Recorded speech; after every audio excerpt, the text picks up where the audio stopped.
शहरामध्ये ज्या दुचाकी आणि चारचाकी आणि रिक्षा यांच्यावरती ज्या गाड्यांवरती जास्तीत जास्त चलन पेंडिंग आहेत अशा गाड्या जप्त करण्याची मोहीम आम्ही आता सुरू करणार आहोत. किती वाहनावर किती दंड आहे आणि म्हणजे किती दंड असलेल्या गाड्या आपण जमा करणार आहोत?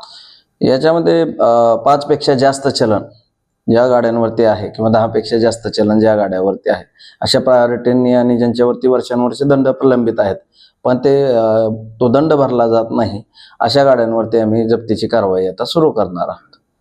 जास्तीत जास्त गाड्यांवर किती दंड असू शकतो सर? या संदर्भातली माहिती संकलन करणं सुरू आहे. माहिती आहे आणि या संदर्भातली अजून माहिती आम्ही संकलित करत आहोत.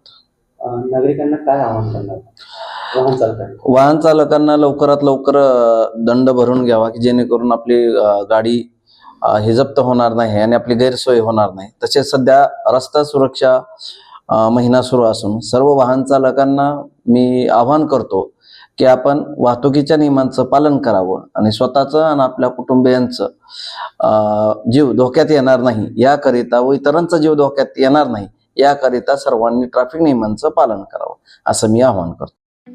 ठळक घडामोडींसाठी देशोन्नती न्यूज चॅनलला सबस्क्राईब करा आणि बेल आयकॉन प्रेस करा. मुंबई, पुणे, नागपूर, मराठवाडा असो का विदर्भ, राजकीय, सामाजिक, शैक्षणिक क्षेत्र असो का क्रीडा, सर्वच घडामोडीचे विश्लेषण पाहायला विसरू नका. फक्त देशोन्नती न्यूजवर.